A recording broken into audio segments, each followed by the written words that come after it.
എല്ലാവരും സ്കിൻ കെയറിൽ ഇമ്പോർട്ടൻസ് ഉള്ള ഒരു സാധനമാണ് മോയ്സ്ചറൈസർ. അതുപോലെ തന്നെയാണ് എൻ്റെ സ്കിൻ കെയറിലും ഞാൻ ഇമ്പോർട്ടൻസ് കൊടുക്കുന്ന ഒരു സാധനമാണ് മോയ്സ്ചറൈസർ.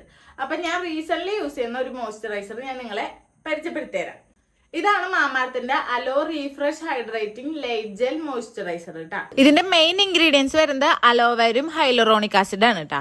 അലോവേര നമ്മുടെ സ്കിന്നിന് സ്മൂത്ത് ആക്കാനും ഹൈലറോണിക് ആസിഡ് നമ്മുടെ സ്കിന്നിന് ഹൈഡ്രേറ്റ് ചെയ്യാനാണ് സഹായിക്കുക. അതുപോലെ തന്നെ നല്ലൊരു സ്മെല്ലാണ് കേട്ടോ ഈ മോയ്സ്ചറൈസറിന്. ഇതൊരു നാച്ചുറൽ മോയ്സ്ചറൈസർ ആയതുകൊണ്ട് തന്നെ നമ്മുടെ ഫേസിൽ നല്ല രീതിയിൽ ഹൈഡ്രേഷൻ തന്ന് ലോങ് ലാസ്റ്റ് ചെയ്ത് നിൽക്കാൻ ഹെൽപ്പ് ചെയ്യും. അതുപോലെ തന്നെ നോൺ സ്റ്റിക്ക് ആണ് കേട്ടോ. മറ്റു മോയ്സ്ചറൈസറിനെ പോലെ ഭയങ്കര സ്റ്റിക്ക് ആയിട്ട് ഇരിക്കുന്നില്ല. 48 മണിക്കൂർ നമ്മുടെ ഫേസിന് നല്ല രീതിയിൽ ഹൈഡ്രേഷൻ തരാൻ ഹെൽപ്പ് ചെയ്യുന്നുണ്ട് കേട്ടോ. നാച്ചുറൽ അലോവേര ജെൽ ആയതുകൊണ്ട് തന്നെ മറ്റുള്ള മോയ്സ്ചറിനേക്കാളും 6 ഇരട്ടി ഹൈഡ്രേഷൻ തരാൻ ഈ മോയ്സ്ചറൈസറിനെ കൊണ്ട് പറ്റും. പിന്നെ ഇതിന്റെ വേറൊരു പ്രത്യേകത എന്ന് പറയുമ്പോൾ ലൈറ്റ് വെയിറ്റ് ആണ്, പിന്നെ പെട്ടെന്ന് അബ്സോർബ് ആവും ചെയ്യും കേട്ടോ. പിന്നെ പ്രത്യേകം പറയുന്നത് കെമിക്കൽ ഫ്രീ ആണ് കേട്ടോ. എല്ലാ സ്കിൻ ടൈപ്പിനും ഒരേപോലെ യൂസ് ചെയ്യാനും പറ്റും. നാച്ചുറൽ ആയിട്ടുള്ള അലോവേര ജെല്ല് നമ്മുടെ സ്കിന്നെ ഭയങ്കര സ്മൂത്ത് ആക്കാനും ഹൈഡ്രേഷൻ ആക്കാനും പറ്റും. എന്നാൽ അതിന്റെ 6 ഇരട്ടി ഹൈഡ്രേഷൻ തരാൻ നമ്മുടെ ഈ മോയ്സ്ചറൈസറിനെ കൊണ്ട് പറ്റും. മാമയെടുത്ത് എപ്പോഴും നമ്മളെ കേട്ടോണ്ടിരിക്കും. കാരണം നമ്മൾ അവരുടെ ഒരു പ്രൊഡക്റ്റ് വാങ്ങിയ എന്തായാലും അതിന്റെ ഫീഡ്ബാക്ക് പറയണം. കാരണം എന്തെങ്കിലും ഒരു കുറവുണ്ടെങ്കിൽ അവർക്ക് അത് മെച്ചപ്പെടുത്താൻ വേണ്ടിയിട്ടാണ്.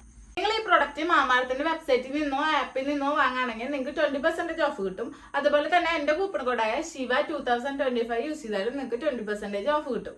പർപ്പിൾ, ആമസോൺ, നൈക്ക, ഫ്ലിപ്കാർട്ട് ഇതിലൊക്കെ ഇത് അവൈലബിൾ ആണ്. ഇപ്പൊ നമ്മുടെ അടുത്തുള്ള ഷോപ്പിലും കിട്ടും. അപ്പൊ നിങ്ങൾ അടുത്ത വല്ല ഷോപ്പിൽ പോകുമ്പോൾ മാമാർത്തിന്റെ പ്രൊഡക്റ്റ് കാണുകയാണെങ്കിൽ നിങ്ങൾ എന്തായാലും ഈ വീഡിയോയുടെ അടിയിൽ വന്ന് കമന്റ് ചെയ്യണം കേട്ടോ.